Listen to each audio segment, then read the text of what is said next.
Les agradecemos mucho a los que asisten a esta fecha porque normalmente pues es ya más o menos cuando tenemos menos asistentes. Pues le damos la bienvenida en nombre de las instituciones que hacen posible este espacio, que como ustedes saben, en principio pues es nuestra casa, el Fondo de Cultura Económica, el Departamento de Filosofía de la Universidad de Guadalajara, el Departamento de Humanidades del ITESO, el Instituto de Filosofía. Y bien, esta noche pues vamos a proponer una nueva dinámica para la charla. El título que está propuesto para esta charla, que está a cargo mío, de mi persona, es El materialismo histórico de Marx en las tragedias de Shakespeare. Es un título bastante ambiguo y ambicioso al mismo tiempo. Ya ustedes saben, los que nos acompañan habitualmente, que pues uno tiene que elegir un título para dar una charla a fin de año, ¿no? Y entonces tiene todo el año más o menos como para sondear sobre lo que uno ha hecho determinadas reflexiones. Yo me presento y voy a presentar a mis compañeros de mesa, porque no vino ninguno de los otros compañeros a presentarnos. No, porque esta noche es especial, esta noche es un regalo para todos nosotros.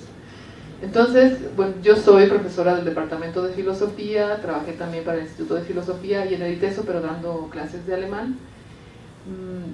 Mi formación es básicamente en filosofía, tengo una maestría en Historia del Arte y un doctorado en Ciencias Sociales con especialidad en Antropología. Mi currículum está como el título de la conferencia, ambiguo y ambicioso, por lo cual pues no encuentro como trabajo en muchas partes ni plazas para el SNI. Pero no importa, lo que sucede es que también todos nosotros que estamos aquí sentados, además de interesarnos por la filosofía, hacemos teatro. Entonces nos consideramos como unos humanistas más completos, ¿no? Porque tratamos de abarcar ambiciosamente el mundo de las ideas, pero también el mundo de la creación artística. Y por eso, de alguna forma, intentamos conjugar para este ciclo que hace un tributo a Marx y a su enorme pensamiento y a su enorme obra y a ese legado tan importante que nos dejó para podernos interpretar en estos tiempos terribles. Quisimos hacer este cierre muy hermoso, tratando de generar una interpretación que pretendemos que no sea forzada de las tragedias de Shakespeare desde una perspectiva del marxismo, ¿no? Específicamente de su materialismo dialéctico y de su materialismo histórico. Yo les presento primero a mis compañeros y la dinámica que vamos a tener esta noche, y después les voy a justificar un poco por qué leer a Shakespeare desde una perspectiva marxista. Bien, mis compañeros son Arián Martínez Ayón, que está a mi izquierda. Ella es egresada también del Departamento de Filosofía, ahora ingresa a la maestría en Estudios Filosóficos, y su tesis de filosofía fue justamente el concepto de poder marxista en la tragedia del Rey Lear. Y entonces, pues, aquí tiene varias cosas que compartirnos.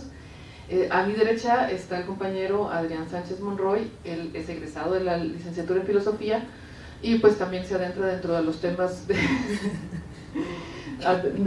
pues tiene intereses como de la economía política, estudios de la historia, sociología y así.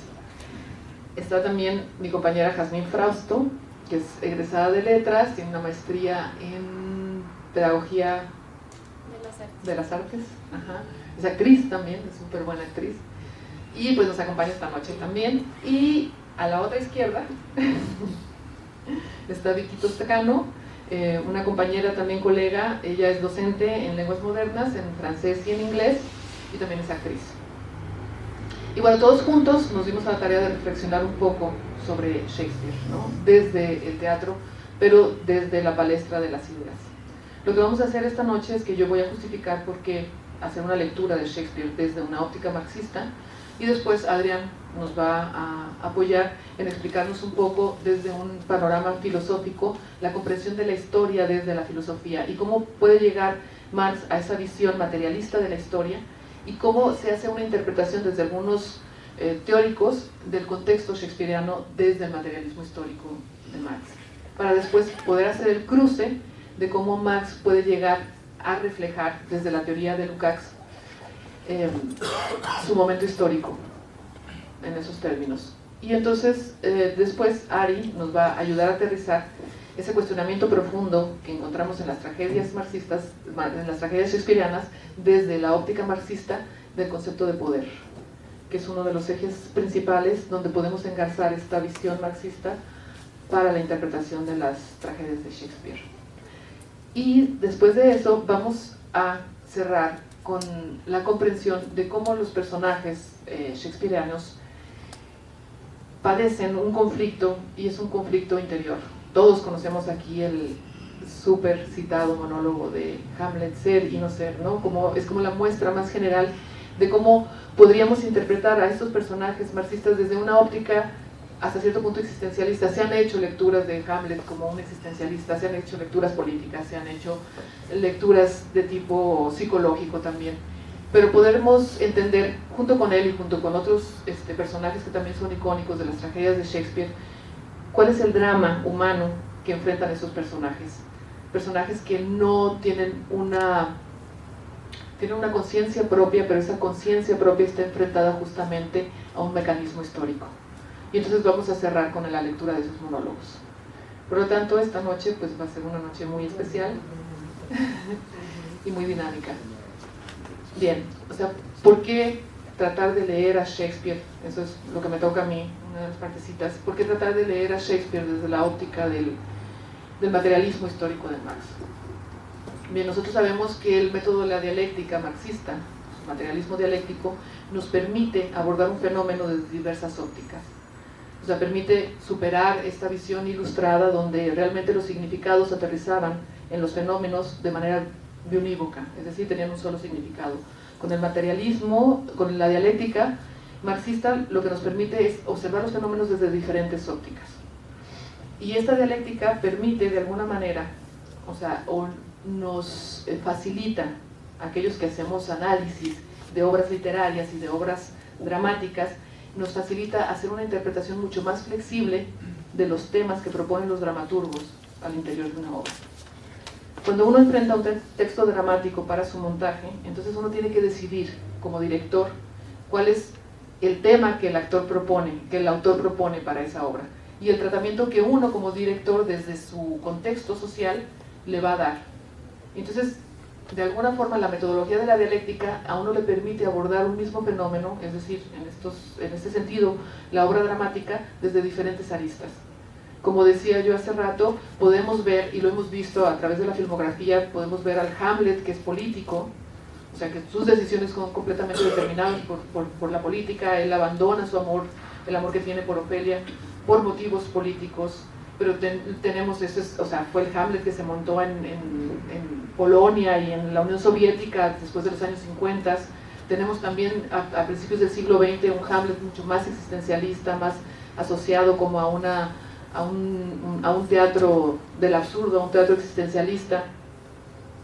Y entonces, de alguna manera, el método de la dialéctica nos permite abordar la obra dramática, porque justamente drama significa acción en conflicto. Y entonces nosotros aprendemos a leer los textos dramáticos como acciones en conflicto. Tenemos continuamente que estar definiendo quién es el protagonista y el antagonista, que en muchas de las ocasiones no son precisamente el uno y el otro como personajes físicos específicamente. En el caso de las tragedias de Shakespeare, uno de los grandes personajes que recorre todas y cada una de sus tragedias, sobre todo las del ciclo histórico, que son los Ricardos y los Enriques, el personaje central es la historia misma, que ellos van a encarnar y van a representar de alguna manera. Entonces, bien, la dialéctica nos permite comprender la acción en conflicto y cómo esa acción en conflicto va a ir generando una dinámica de sucesos que van a llevar finalmente a un desenlace. ¿Por qué el materialismo histórico? Porque de alguna manera en el tiempo que vive Shakespeare, que ahorita Adrián nos va a abundar un poco en eso, vive en un momento de mucha movilidad social, de mucha movilidad económica, que es el paso del feudalismo al capitalismo. Él vive en la última etapa del reinado de Isabel I y el principio de Jacobo II, y entonces fue una etapa bonita en Inglaterra, porque Isabel logra conciliar cierta paz, porque logra tensar de manera armónica disparidad que había entre esa burguesía creciente que tenía un poder adquisitivo que se lo otorgó Enrique VIII con el nacimiento de la iglesia anglicana, cuando le expropia los bienes a la iglesia y entonces lo empieza a vender a aquellos campesinos que eran ricos. Entonces nace una nueva burguesía y está el antiguo régimen feudal de los nobles que tenían todos sus, pues todas sus credenciales, y los otros aspiraban a ser nuevos ricos, como nos es muy usual esa situación, poderla identificar. Entonces Isabel lo que hace es como mediar en esta situación, y es el tiempo que le toca vivir a Shakespeare, pero está entre dos visiones, entre dos cosmovisiones. Pero entonces Shakespeare lo que hace es, realmente en sus tragedias, sobre todo en el ciclo histórico, es poder traducir este momento histórico comprendido en términos materiales, superando la ideología que había, una ideología que arrastraba esta cosmovisión medieval, donde había una estructura piramidal y el poder del monarca venía de forma directa, o sea, el monarca era uncido por Dios, entonces él tenía un poder divino.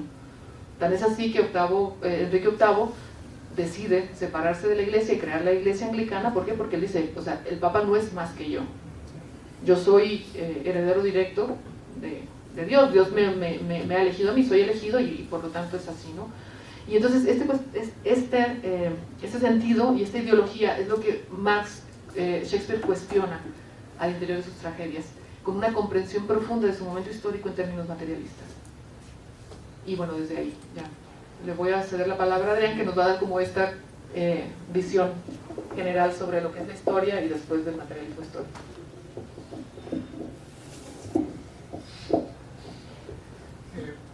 Bueno, yo les voy a explicar primero qué es la filosofía de la historia, ¿no? ¿Cómo nace? La filosofía de la historia, pues, es la reflexión filosófica sobre qué es la historia. Se supone que el primer personaje que empieza a reflexionar sobre esto es Giambattista Vico. Él nace en 1668 y muere en 1744. Él tiene un libro que se llama Principios de Ciencia Nueva, lo publica en 1725. Para Vico, la historia es lo mismo que la política y la cultura. Esa es la historia para Vico. Y este personaje, este filósofo, se opone a Descartes, que es el padre de la filosofía moderna, que quiere matematizar el mundo, ¿no? Quiere explicar todo en términos geométricos. Es el creador de la filosofía analítica. Bueno, este Vico se opone a Descartes porque piensa que la historia no puede ser explicada en términos matemáticos, tiene que tener otro método, y ese método pues tiene que ser algo que refleje el mundo humano. Él, para explicar la historia, tiene una ley que es la ley del flujo y el reflujo, o también conocida como la ley del curso y el recurso. Esa ley, pues aquí los ciclos dice: al concluir una etapa histórica, el ciclo se reinicia, pero la nueva civilización es superior. Esto pues va a ser muy parecido a lo que después Marx va a entender, ¿no? Siguiendo a Hegel. Otro segundo personaje de la filosofía de la historia es Rousseau. Él tiene pues, su famoso libro El contrato social, de 1762, que empieza con la famosa frase que todos conocemos, que es: el hombre ha nacido libre, pero por donde quiera se halla encadenado. ¿Eso qué significa? Pues significa que el hombre viene al mundo como un buen salvaje que es feliz y que es bueno, pero hay una discordia, ¿no? Porque como todos están en esa situación de libertad, pues pueden atentar contra la vida de los demás. Entonces el hombre crea un estado, crea una sociedad civil en la que entrega parte de su libertad. Entonces el hombre ahí es donde se ve encadenado, el hombre se convierte en esclavo. Pero ese estado que crea no genera una libertad real, sino que pues para Rousseau lo que se tiene que hacer es una revolución que llegue a la abolición del estado actual, que entonces pues es el despotismo ilustrado, ¿no? Todo para el pueblo, pero sin el pueblo. Entonces, a través de una revolución que va a llevar a la abolición de ese estado, se va a crear una república democrática que nos va a llevar a la libertad, que será representada como por la voluntad general del pueblo. Está Kant. Kant tiene un libro que se llama Idea de una historia universal en sentido cosmopolita. Ese lo publica en 1784, poco después de Rousseau. aquí tengo una cita de ese libro de Kant que dice: se puede considerar la historia de la especie humana en su conjunto como la ejecución de un secreto plan de la naturaleza para la realización de una constitución estatal interiormente perfecta y, con este fin, también exteriormente, como el único estado en el que aquella puede desenvolver plenamente todas las disposiciones de la humanidad. Entonces, para Kant la historia es un proceso lineal que sigue a la providencia o a la naturaleza. Esa es la historia, ¿no? El plan de la providencia, y que culmina en la libertad. Para Kant, pues la libertad sería la libertad en un estado libre, que esté regulado por un organismo internacional, por eso es cosmopolita, ¿no? Es como un antecedente de lo que hoy sería la ONU, diferentes estados libres, hay una organización superior que regula las relaciones internacionales. Por eso la cita dice que también exteriormente, no solamente en el interior del mismo estado. Poquito después está Hegel, quien en 1807 publica la Fenomenología del Espíritu, y luego en 1837 lecciones sobre sobre filosofía de la historia universal. Ahí pues la visión de Hegel es muy parecida a la de Kant, ¿no? Nomás que en lugar de la naturaleza o la providencia sería el espíritu absoluto, el que se desenvuelve a través de los diferentes estadios de la historia de la humanidad. Dice Hegel: la historia es un conjunto de fases, de épocas concretas, que se van sucediendo dialécticamente en un proceso de avance de realización de la idea de la libertad a través del Estado.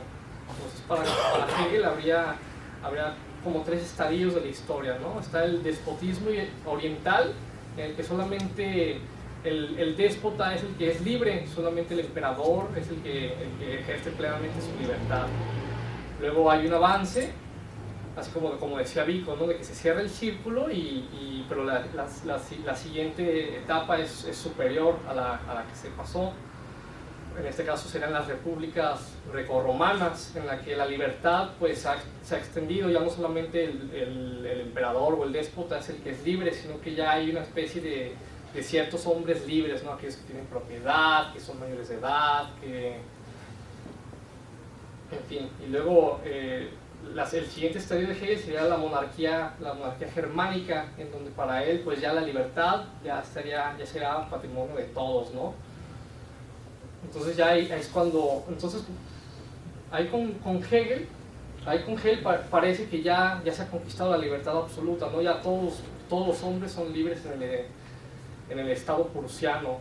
Pero donde Hegel ve la afirmación de la libertad de todos los individuos, Marx ve una contradicción, una lucha de clases donde toda una clase social pues está oprimida, ¿no? En este caso pues es el proletariado, ¿no? Entonces, pues ya para entrar con Marx quiero explicar cómo la visión de la historia que él tiene, o el materialismo histórico, que es su filosofía de la historia, pues podemos verlo como un horizonte, ¿no? Un horizonte que parte de lo que él y Engels llaman el comunismo primitivo. El comunismo primitivo pues es muy parecido a la tesis de Rousseau, ¿no? El buen salvaje, en donde no existen las clases sociales aún, donde el trabajo es un trabajo familiar, está dividido, las funciones laborales están divididas dependiendo si eres hombre, mujer, si eres viejo o eres joven. La división del trabajo es una división del trabajo familiar, y la propiedad que genera ese trabajo pues es una propiedad natural, porque las cosas no le pertenecen a nadie aún, sino que la naturaleza le pertenece a todos. Y ahí podemos hablar de que hay una libertad, pero una libertad natural, no una libertad como la del buen salvaje. Entonces el siguiente estadio en este horizonte del materialismo histórico sería el esclavismo, que es cuando nace la propiedad privada. Está el libro ese famoso de Engels, ¿no? El origen de la familia, la propiedad privada y el Estado.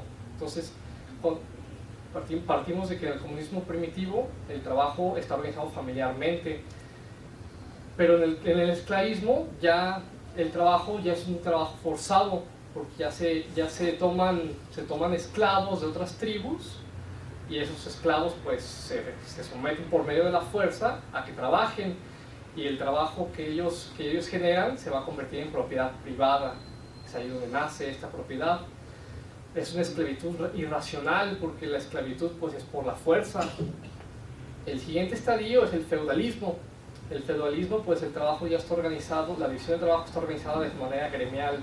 Hay gremios en los cuales ya la organización laboral pues, es más compleja, ¿no? Están los gremios artesanales, pues, no sé, los que se dedican a la producción de telas, a la producción de cristales, a la producción de jabón, de diferentes cosas que se usaban en aquella época. Y la propiedad que se genera en ese estado pues es la propiedad feudal, que a final de cuentas pues le pertenece al amo, ¿no? al señor feudal. Aquí pues estaremos hablando de una esclavitud racional, ¿no? Porque ya hay una costumbre, es una esclavitud consuetudinaria. Ya hay ciertas relaciones que durante décadas, durante siglos se han acostumbrado a que las personas pues tienen su clase social y su forma de trabajar, y quién es dueño de qué y quién trabaja para quién. El siguiente estadio en el materialismo histórico es el capitalismo, donde ya el trabajo pues ya no es gremial, ahora es trabajo asalariado. Ya los artesanos pues ya no están, ya no es la relación entre el maestro y el aprendiz, sino que ahora la nueva relación es entre el obrero y el capitalista. La propiedad que se genera aquí es la propiedad mercantil o propiedad burguesa, y aquí ya la esclavitud pues se ha superado, ¿no? Pero se ha superado a través de una emancipación irracional, porque el mercado pues está totalmente liberado, hay competencia, hay libertad de precios, y podríamos decir que, o sea, este concepto del derecho de emancipación, de que ya no depende de alguien, pero aún así es irracional. Luego en el socialismo, que sería la última etapa del ciclo, el trabajo pues ya ahora es trabajo social, la propiedad es propiedad estatal, le pertenece al Estado, y aquí ya podemos hablar de una emancipación racional, porque en lugar de que el mercado se deje libre, ya el mercado se regula, ya se planifica la economía. Y ahí se cerraría el ciclo, ¿no? Para un nuevo comienzo, pero desde una etapa superior, que en lugar, si empezamos en el comunismo primitivo, pues ahora sería el comunismo científico, ¿no? De Marx, como un nuevo punto de partida, ¿no? En donde el trabajo será comunal, la propiedad será común y ya no habría clases sociales. Ese sería más o menos como el horizonte del materialismo histórico. Pero ¿dónde ubicamos a Shakespeare en este horizonte? Pues Shakespeare nace en 1564 y muere en 1616. O sea, vive en la segunda mitad del siglo XVI y a principios del siglo XVII, como dijo Sophie, en el reinado de Isabel I. Este periodo pues se caracteriza por ser una época de transición entre el feudalismo al capitalismo. En términos de Marx, así con sus palabras, pues será el periodo de la acumulación originaria del capital, ¿no? Cuando empieza a nacer la burguesía.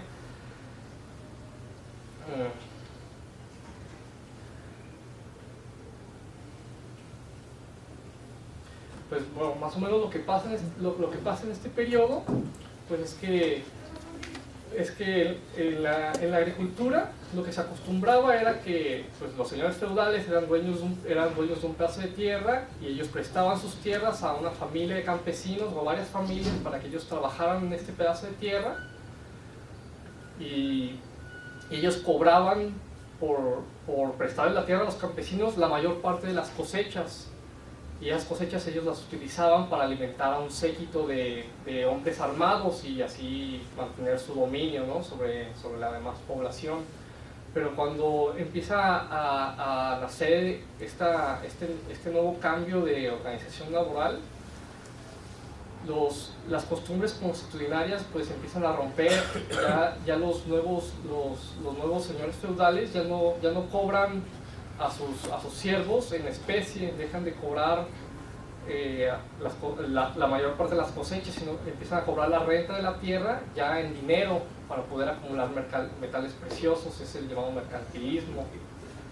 Empiezan a cobrar esta renta, Entonces los campesinos se ven obligados a vender por su cuenta los productos de la tierra, ya sea ellos mismos venderlos al consumidor directo o venderlos a revendedores para que llegue al consumidor final. Esto genera una revolución en los precios en aquel entonces empiezan a aumentar, la comida empieza a estar más cara y pues, por ejemplo, en el caso de la industria, la organización entre los artesanos pues ya no es la misma, ¿no? Ya las relaciones entre artesanos, entre maestros y aprendices se rompe. Inglaterra empieza a tener un desarrollo industrial que genera nuevas mercancías y se convierte en la tienda del mundo, ¿no? Se convierte en un exportador de mercancías. Todas estas nuevas relaciones de producción generan un conflicto en las clases sociales de Inglaterra. En aquel entonces las clases sociales eran, pues en lo más alto estaba la nobleza, ¿no? Que se le llamaban los gentlemen, pero se dividían en nobleza alta y nobleza baja, la baja es la gentry. Después abajo de ellos estaban los ciudadanos libres o los maestros de oficio. Abajo de ellos estaban los hacendados o los arrendatarios de la tierra y hasta abajo los artesanos asalariados. Ahí se empiezan a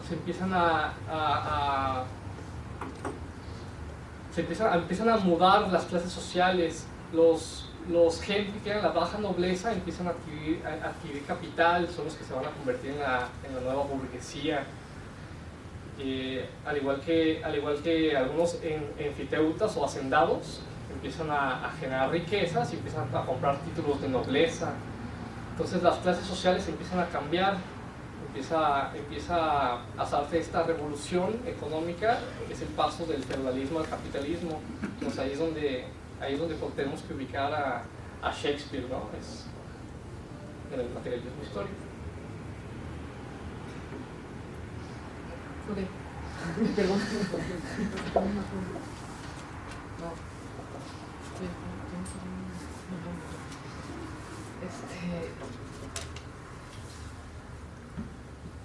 Bueno, ya tenemos como esta visión sobre la concepción del materialista de la historia que Marx implementa el desarrollo dentro del desarrollo del pensamiento de la filosofía. Y entonces vamos a entender cómo dentro de este universo bien situado, donde hay categorías sociales, donde hay enfrentamiento entre clases sociales, entonces Shakespeare está consciente de este contexto, está consciente de estas relaciones y entonces va a cuestionar justamente un ideario, una moral, una conciencia que proviene sobre todo es una herencia de la Edad Media, porque va a ir caminando, como nos explicó Adrián, hasta este periodo de los déspotas ilustrados, donde realmente siguen ellos teniendo el poder, obviamente, pero es un poder que quieren derramar hacia abajo a través de la educación. Hay una conciencia de cómo la razón va evolucionando, pero en el tiempo de Shakespeare está todavía esta cosmovisión donde es un universo que está perfectamente organizado en términos jerárquicos, donde está Dios y el que sigue de Dios es el monarca, y después vienen estas clases sociales, está la nobleza y después viene otras clases sociales y así subsecuentemente, que fue después lo que observó, la observación que hace Marx de este estado ideal que pensaba este estado prusiano, germano-prusiano que observaba Hegel. Decía, bueno, ya con este tipo de monarquía los hombres van a ser libres. ¿Por qué? Porque han alcanzado un estadio reflexivo racional donde esa misma reflexión les permite ser libres en la medida en que son dueños de la elección de sus propios actos. Sin embargo, materialmente había una explotación que no podía pasarse por alto en tiempos de Marx. En tiempos de Shakespeare, pues la explotación está dada y está esta confrontación entre clases sociales que va a determinar la lucha por el poder. Y entonces en esta determinación de la lucha por el poder es donde se cifran el ciclo histórico de las tragedias de Shakespeare. Y entonces esa categoría de poder, ese poder como un privilegio que proviene de Dios, ese poder absoluto que tiene el monarca, es lo que se cuestiona en este ciclo de tragedias históricas, porque parece que se repite una después de otra, ¿no? Este autor polaco, Jan Kot, que es un estudio sobre Shakespeare, que titula Shakespeare nuestro contemporáneo, hace una analogía, una metáfora sobre esta concepción que tiene Shakespeare de la historia, y dice es como una escalera, donde está el monarca que va a sucumbir y viene el que le sigue, a través de una cadena de crímenes. Todos conocemos las tragedias sangrientas de Shakespeare, a través de una cantidad de crímenes, de venganzas, de atrocidades, de asesinatos y de un montón de sangre, va avanzando el ilegítimo para derrocar al rey. Una vez que llega arriba, entonces viene el hijo, el heredero, el príncipe, alguien de fuera para cobrar justicia, y empieza nuevamente a formar asociaciones, a formar vínculos para poder derrocar al rey. Y entonces se arma otra vez toda la lucha cruenta con más o menos matices, y nuevamente empieza a escalar esa escalera y cae el nuevo rey y de nueva cuenta, ¿no?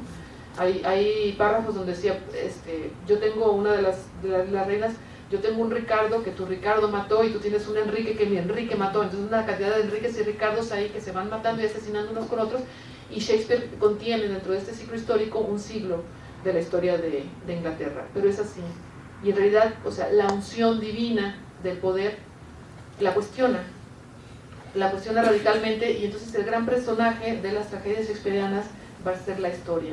Nos dice Jan Kot, el camino hacia el poder es el camino hacia la muerte, ¿no? Entonces están en esta escala, y uno es rey, pero es rey por un momento, ¿no? Y entonces después va a sucumbir, y después viene el otro, y eso lo que hace es cuestionar.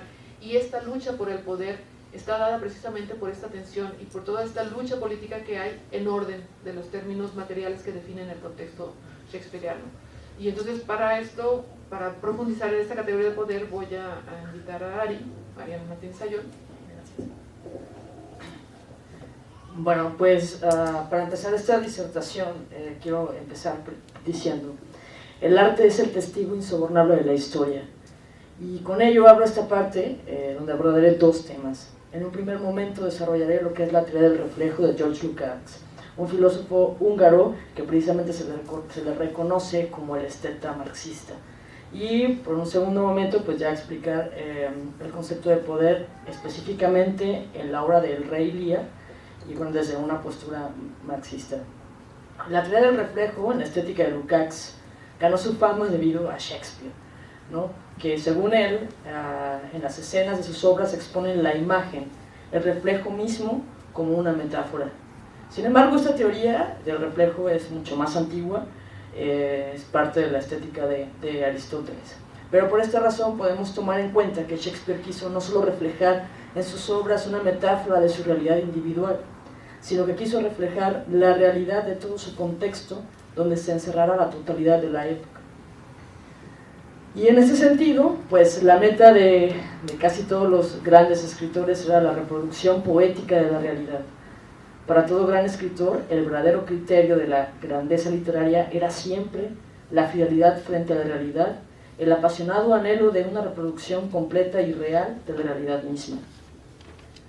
El reflejo de la realidad en el arte muestra un método distinto al de la ciencia, y su objetivo consiste, según nos explica el filósofo Lukács, en dar una imagen de la realidad en la cual la oposición entre fenómeno y esencia, entre lo individual y la ley, entre inmediatez y concepto, se suprima de tal modo que ambos elementos concurran en una impresión inmediata suscitada por la obra de arte, a formar una unidad espontánea, que dichos elementos constituyan para el receptivo una indisoluble unidad.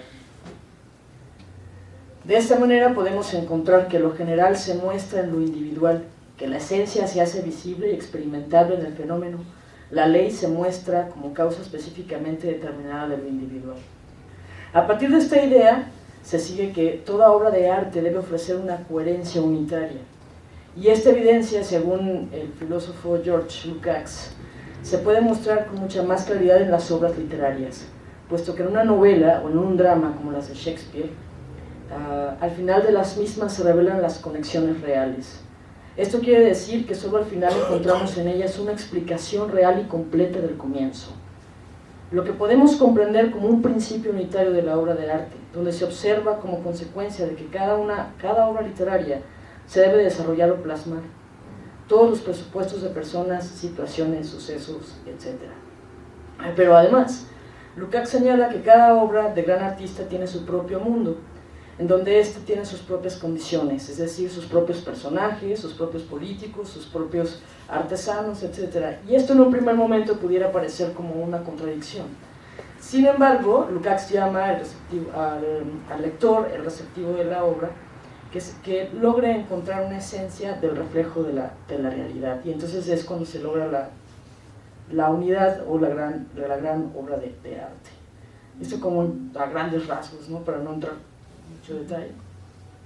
Pero bueno, de aquí pues parto a hablar precisamente de la obra de Lear, que el concepto de naturaleza que Shakespeare usa en esta obra está íntimamente vinculado a la categoría de poder, por ser este la fuente de enajenación del ser humano, pues lo vuelve ajeno a su naturaleza, que implícitamente se puede identificar en la obra como una condición filial y genérica del ser humano. Los conflictos más profundos en Shakespeare son tragedias, historias, cuentos o incluso comedias de sangre. Cuando consideramos lo humano, pensamos primero en padre e hijos, hermanos, hermanas, esposos y esposas. No pensamos en relaciones en términos de honor y de tragedia ateniense, o incluso de la Biblia hebrea, porque los dioses y Dios no están primordialmente implicados. Más bien pensamos en las familias, como a solas entre ellas, sean cuales sean los contextos sociales, y eso es pensar en términos shakespearianos.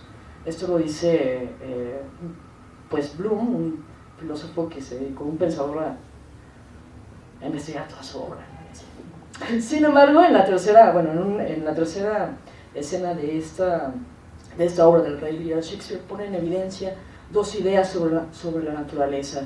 La primera idea es la que se ha venido analizando como la esencia del ser humano, dada por la vinculación filial, la consanguineidad y la participación del mismo género humano, mientras que la segunda presenta la naturaleza en el sentido de sus fenómenos y fuerzas contrapuestos a todo artificial o hecho por el hombre, como en el caso de la tormenta, que no lo voy a leer ahora porque lo diremos al final. Así se encuentran en la obra numerosos momentos donde aparece el tema de la enajenación del ser humano de su naturaleza a causa del poder o por la avidez del mismo. En la escena séptima, cuando Gloucester le han sacado los ojos por haber defendido a Lear ocultando de sus hijas, regaña le confiesa que su propio hijo Edmundo lo ha traicionado al decir cómo encontrarlo, y esto es por dinero. ¿No? Finalmente, quienes sobreviven a esa tragedia son aquellos que nunca estuvieron enajenados y que tuvieron que alterar su identidad para no participar de este orden trágico, determinado por la estructura social dictaminadora de la esencia del ser humano, según el estatus de participación dentro de ella, que lo vuelve ajeno a su identidad filial como género humano.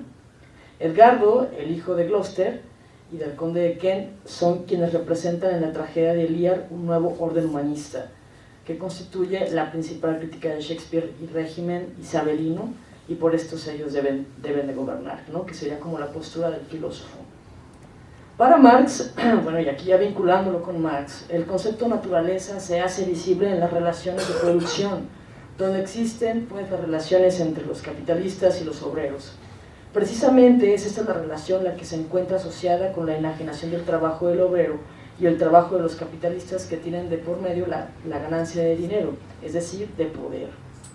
De esta manera, estas relaciones las podemos ver dentro de la obra del Rey Lear, cuando las hijas, Gonerila y Regaña, adulan al rey y solo se muestran enajenadas por la avaricia.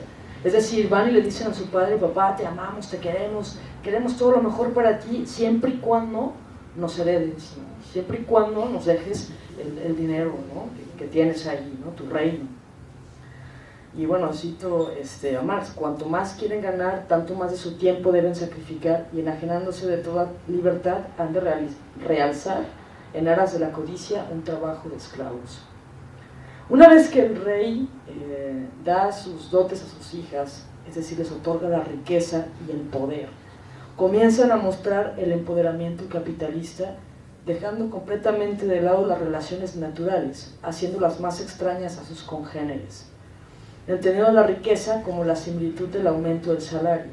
Según Marx, el alza de salarios presupone la acumulación de capital y los acarrea.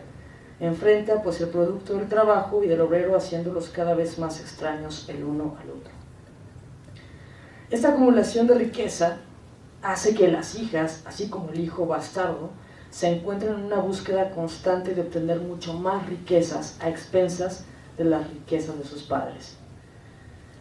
De esta manera se puede comprender que las relaciones de producción y las relaciones que Shakespeare expone son similares. Marx nos muestra que las relaciones entre obrero y capitalista no pueden estar separadas para poder obtener el poder y a la vez enajenar, mientras que en Shakespeare las relaciones consanguíneas no pueden estar separadas por una cuestión natural, pero esa naturaleza se enajena al tratar de conseguir el poder. Es decir, no importa que seas mi padre o mi madre, o sea, yo lo que quiero es el poder, ¿no? Es ahí donde decía Sophie, pues entonces yo te voy a matar y para obtener eso que quiero. Una vez que las hijas mayores adquieren el poder de la riqueza, demuestran su enajenación al ignorar la relación que tiene con su padre Lear, quitándole el séquito que le quedaba, con la justificación de que su padre se está volviendo loco a causa de su vejez. Marx desarrolla esta idea de la siguiente forma. Mediante la enajenación, la conciencia del hombre que el hombre tiene de su género se transforma, pues de tal manera que la vida genérica se convierte para él en un simple medio. Shakespeare desarrolla la cuestión del poder a través del dinero, como ya lo he dicho, y el dinero tiene un valor muy importante, puesto que con él se puede llegar a obtener casi cualquier cosa. Así Marx describe esta forma de poder. El dinero, en cuanto posee propiedad de comprarlo todo, en cuanto posee la propiedad de apropiarse de los objetos, es pues el objeto por excelencia. Y de esta manera yo puedo ser hermosa con $3 millones, ¿no? O puedo tener, no sé, y bueno, una cosa así. O puedo ser mucho más intelectual con $20 millones y puedo llegar y decir soy intelectual, ¿no? Y puedo pagar ese título. Dentro de la obra de Shakespeare podemos encontrar momentos donde el poder expresado de esta forma enajena a los personajes de manera que estos pierden su naturaleza por el dinero. Así lo podemos ver en Edmundo, que es el hijo bastardo, cuando por tratar de obtener las rentas de su padre Gloucester traiciona a su hermano, ¿no? Pero además Edgardo traiciona a su padre cuando él va en busca del rey, pues se tenía prohibido ayudar a Lear por órdenes de las hijas. Sin embargo, Gloucester lo hace, y es allí cuando las intenciones se evidencian aún más, que en lugar de apoyarse entre congéneres como padre e hijo, se traiciona por dinero. El concepto de dinero es fundamental para Marx, puesto que como concepto existente y activo del valor, confunde y cambia todas las cosas. Es la confusión y el trueque universal de todo. Es decir, el mundo invertido, la confusión y el trueque de todas las cualidades naturales y humanas. Y esto es precisamente lo que podemos encontrar en la obra del Rey Lear, un mundo donde el hombre se encuentra enajenado por el poder del dinero y transgrede su propia naturaleza, puesto que según Marx, si el dinero es el vínculo que liga a la vida humana, que liga a la sociedad, ¿qué me liga a mí con la naturaleza y con el hombre? ¿No es el dinero el vínculo de los vínculos? Y bueno, pues ahí cierro para continuar. Bien, entonces, bueno, sabemos nosotros que el Rey Lear y Hamlet plantean estas dos grandes tragedias, dos de las más grandes tragedias de Shakespeare, consideradas por los críticos la tragedia política del humanismo. Es decir, termina este orden feudal y se cae un mundo lleno de ilusiones. Y entonces aparecen estas verdades de manera tan atroz, tan sangrienta y tan radical como son estas tragedias, ¿no? Y no pudiera ser de otra forma como los hombres pudieran comprender cómo es que el sol dejó de girar alrededor de la tierra. Entonces, bueno,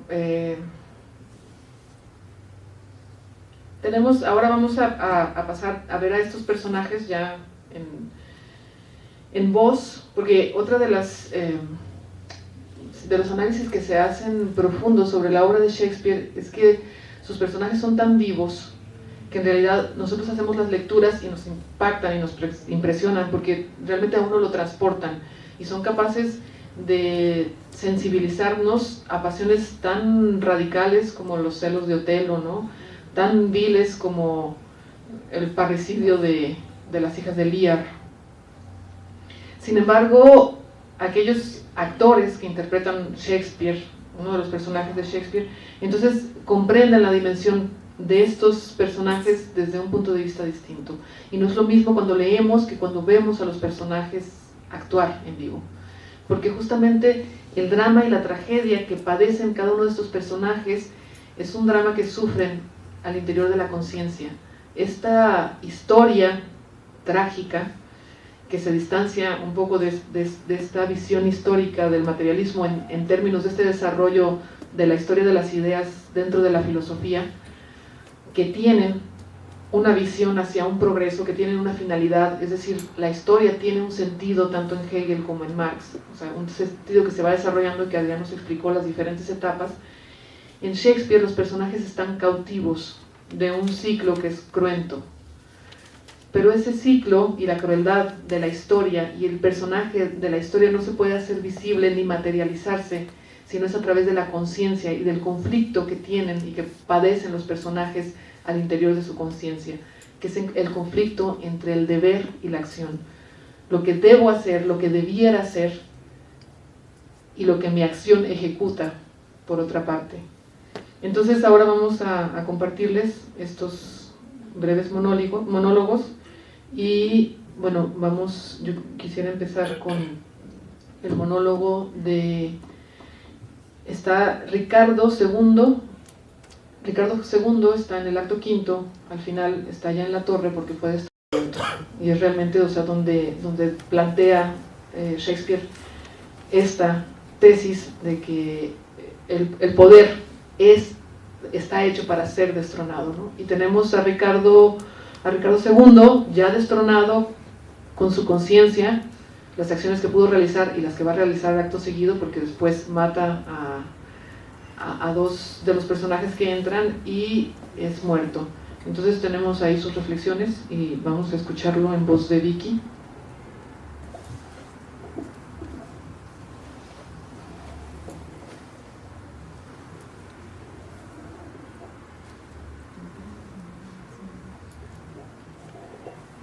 ¿Se oye bien? ¿Ahí? Muy bien. Estoy ingeniándome cómo podría comparar esta prisión con el mundo. Pero como el mundo es populoso y en la prisión no hay más criaturas que yo, no he podido salir bien de ello. No obstante, voy a intentar realizarlo. Compararé mi cerebro a la hembra de mi espíritu y mi espíritu al varón de mi cerebro. Ambos engendran una generación de pensamientos, que a su vez engendran a otros. Y estos mismos pensamientos pueblan este minúsculo mundo, parecido en verdad a las gentes que pueblan el mundo, pues ninguno se halla satisfecho. Los mejores, como los que se relacionan con las cosas divinas, están mezclados de escrúpulos y suscitan antagonismos con las palabras, como por ejemplo, venid vosotros los humildes. Y todavía es más difícil entrar en el reino de los cielos que pasar un camello por el ojo de una aguja. Los pensamientos cuyo objeto es la ambición proyectan milagros imposibles, como por ejemplo, que estas vanas y débiles uñas me abriesen paso a través de los costados de piedra de este duro mundo, es decir, los ásperos muros de mi prisión, y como no pueden, mueren víctimas de su propio orgullo. Los pensamientos que recomiendan la resignación nos consuelan diciéndonos que no somos el primero de los cautivos de la fortuna y que no seremos el último. Como esos mendigos imbéciles que, puestos en el cepo, se consuelan de su vergüenza pensando que otros muchos lo han soportado y lo soportarán, y en este pensamiento encuentran una especie de satisfacción con llevar su propio infortunio sobre la espalda de los que han sufrido el mismo trato. Así, yo, en una sola persona, represento el papel de muchos actores, de los cuales ninguno hay contento. A veces soy rey. Entonces la traición me hace desear ser un mendigo. Y eso es lo que soy. Mas poco a poco vengo a reflexionar que he sido destronado por Bolingbroke, e inmediatamente ya no soy nada. Pero, quien quiera que sea, ni yo ni hombre alguno, si solo es hombre, se verá satisfecho con nada hasta que sea reducido a nada. ¿Es música lo que oigo? Ah, medid bien el tiempo.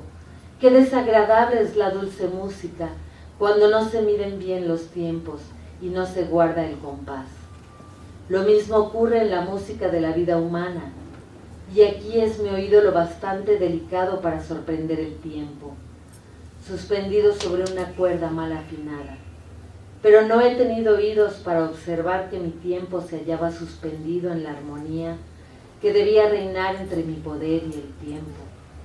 He abusado del tiempo, y ahora el tiempo abusa de mí, pues ahora el tiempo me ha tomado por el reloj que marca sus divisiones. Mis pensamientos son los minutos, y mis suspiros son el tic-tac que marca la hora sobre mis ojos, cuadrante visible donde mi dedo, parecido a la aguja de un gnomo, se dirige siempre para enjugar mis lágrimas. Ahora, Señor, los sonidos que indican la hora son los gemidos de dolor que golpean sobre mi corazón, que es la campana, de modo que los suspiros, las lágrimas y los lamentos marcan los minutos, los segundos, las horas, pero mi tiempo corre en pos a la orgullosa alegría de Bolingbroke. Mientras estoy aquí, haciendo el oficio insensato de Jacmar de su reloj. Esta música me vuelve loco, que no toque más, pues aunque la música haya restablecido frecuentemente a los locos en su razón, me parece, por lo que siento, que podría volver locos a los hombres cuerdos. Sin embargo, bendito sea el corazón que me la proporciona, porque es una prueba de afecto, y el afecto para Ricardo es una joya de precio singular en este mundo, que odia por completo. Bien, entonces ahí está la tragedia de Ricardo II, el destronamiento. Y entonces nosotros vemos como en esta reflexión, o sea, en un mundo que él odia por completo, porque lo ha destronado, ¿qué queda del poder después del destronamiento? El hombre. Y entonces viene la apuesta por este gran humanismo, ¿no? Y en este humanismo donde se empata, donde podemos encontrar analogías con el humanismo de Marx, el humanismo de los primeros manuscritos. Entonces donde en realidad no existen las jerarquías, y entonces continuamente Shakespeare va a estar tratando de encontrar estas analogías entre el mejor y el peor de los hombres dentro de esas jerarquías. Entonces dice, lo mismo era un rey y ahora soy un mendigo y no soy nada. Cuando le quitan la corona, entonces pide un espejo. Dice, tráiganme un espejo. Se mira al espejo y dice, pero ¿cómo? No ha cambiado ni siquiera mi rostro. La naturaleza se mantiene impasible frente a la pérdida de mi poder. Entonces hay un principio de naturaleza que Shakespeare mantiene constante, y ese principio también de alguna manera teje un lazo de analogía con la naturaleza vista desde la dialéctica marxista. Hay este otro monólogo que también conocemos, que es el del judío Shylock en El mercader de Venecia, donde él apela a este principio de naturaleza para decir, y continuamente Shakespeare nos lo va diciendo, la naturaleza es lo que nos determina como seres humanos más allá de las jerarquías.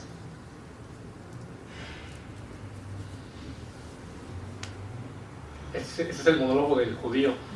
Dice, ha arrojado el desprecio sobre mí, me ha impedido ganar $500,000, se ha reído de mis pérdidas, se ha burlado de mis ganancias, ha menospreciado mi nación, ha dificultado mis negocios, enfriado a mis amigos, exacerbado a mis enemigos. ¿Y qué razón para hacer todo esto?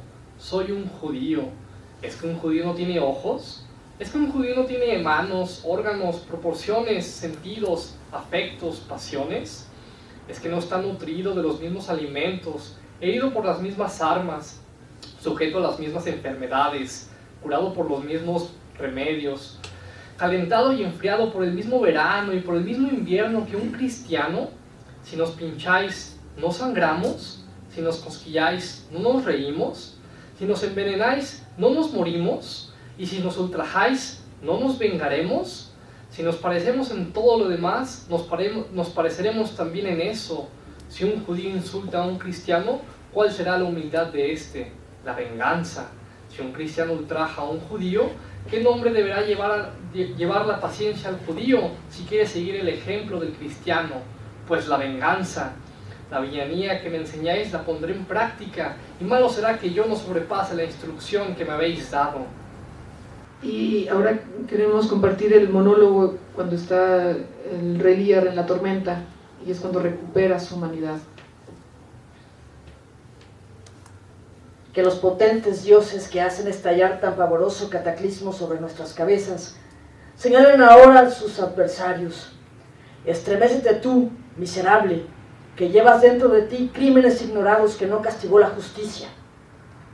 Ocúltate, mano sangrienta, y tu perjuro, y tú simulador de virtud que eres incestuoso.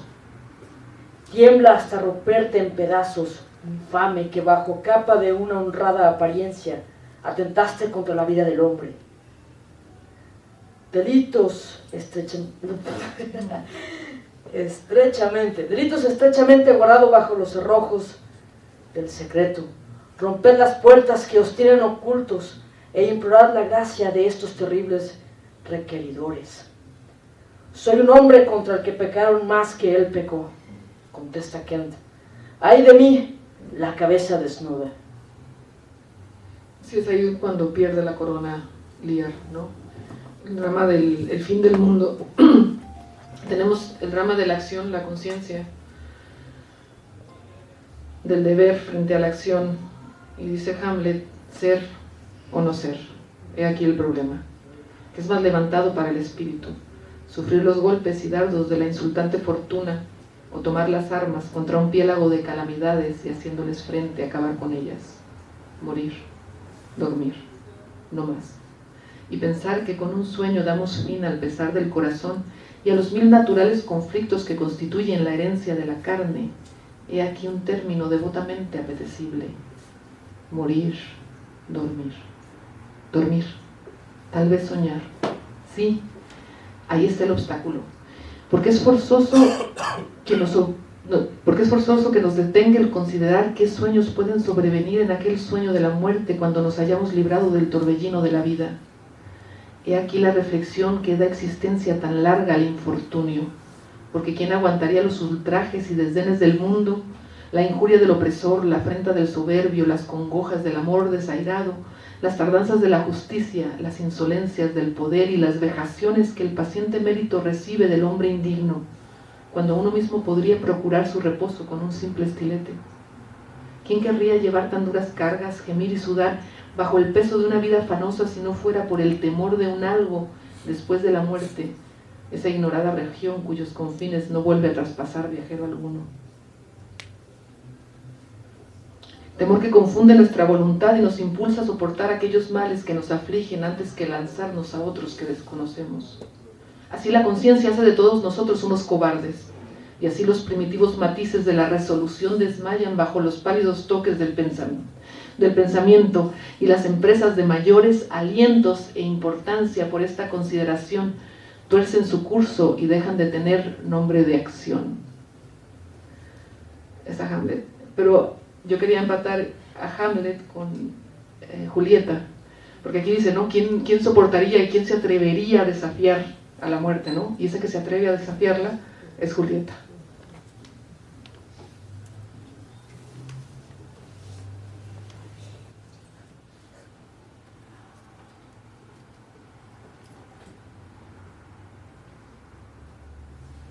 Adiós. Sabe Dios cuándo nos volveremos a ver. Siento un vago y frío temor que me causa estremecimiento al correr por mis venas y casi hiela el calor de la vida. Voy a llamarlos para que me infundan valor. ¡Nodriza! Pero, ¿para qué la quiero aquí? esta es una terrible escena que debo representar yo sola. Ven, frasco. ¿Y si este brebaje no produjera efecto alguno? ¿Me casarían entonces mañana por la mañana? No, no. Esto lo impedirá. Quédate aquí. ¿Y si esto fuera un veneno con que el monje quisiera darme astutamente la muerte, por temor a la deshonra que le causaría este matrimonio después de haberme enlazado con Romeo? Recelo que sí, pero no. Imagino que no es posible, pues siempre ha dado pruebas de ser un santo varón. No debo abrigar tan ruin pensamiento. ¿Y si depositada ya en la tumba, despierto antes de que llegue Romeo a libertarme? ¿No me asfixiaré entonces en aquel antro inmundo por cuya espantable boca el aire puro no penetra jamás? ¿Y moriré ahogada antes de ver a mi Romeo? ¿Y si vivo? ¿Qué será de mí? Las sombras, la noche, la idea de la muerte me aterrorizan bajo aquellas bóvedas de un panteón en donde desde hace siglos se hacinan los huesos de mis antepasados, donde Teobaldo, manando sangre todavía, yace pudriéndose en su mortaja, donde, según cuentan, a ciertas horas de la noche concurren los espíritus. ¿Cómo es posible que al despertarme de improviso no enloquezca ante tan espeluznantes horrores y emanaciones tan pestilentes, y entre unos chillidos semejantes a los de la mandrágora que hacen perder el juicio a los mortales que los escuchan? Y si entonces despierto, ¿no se trastornará mi razón al verme rodeada de todos esos tremendos horrores? ¿Y no sería posible que en mi delirio juzgara con los restos de mis antepasados y arrancara de su féretro al desfigurado Teobaldo, y poseída de semejante locura, llegase a recoger un hueso de alguno de mis abuelos y a modo de masa alguno de los huesos hundiera con él mi pobre cráneo? Oh, Beth, ¿qué es lo que miro? Me parece que lo veo. Es el espectro de mi primo que persigue a Romeo, cuya espada ensangrentada le atravesó el corazón. ¡Detente, Teobaldo! ¡Detente! Romeo, voy a reunirme contigo. He aquí el licor. Lo bebo a tu salud.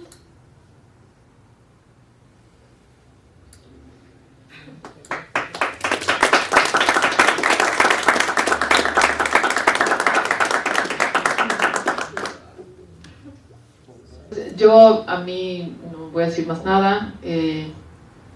Trajimos acá esta reflexión, quisimos hacerlo y compartirlo de esta manera.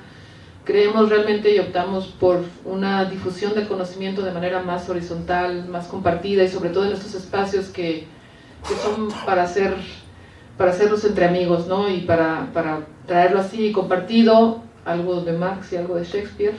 Espero que les haya gustado. Tenemos la rifa, tenemos, si quieren, algunas preguntas, tenemos un poco de tiempo todavía. Vamos a pasar el micrófono. No se anotó la compañera.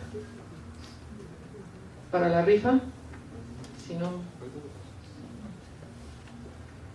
Anunciarles, bueno, que esta es la última charla del ciclo. Como saben, las constancias las otorgamos en la primera sesión del próximo ciclo, que es el tercer miércoles de febrero de 2019. Estamos todavía definiendo el título del siguiente ciclo, que se los haremos a conocer a través de la página de Facebook. Ahí pueden ver los videos de las conferencias que se hayan perdido. Obtienen un certificado de participación a aquellas personas que cuenten con el 80% de las asistencias. Y bueno, pues agradecemos a las instituciones. Daremos paso a la rifa, si alguien no tiene más nada que... Vamos a pedirle a Vicky que nos diga un número del 1 al 16. 14. El número 14 es David Gómez Guaracha. Bien, el libro de Hechos e Interpretaciones de Mauricio Bechot es para David.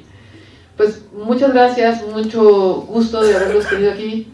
Gracias por compartir este espacio, los esperamos el siguiente ciclo. Agradecemos nuevamente a nuestra casa, Fernando Toriz, el Fondo de Cultura Económica y a las instituciones que hacen posible este espacio. Que tengan felices fiestas.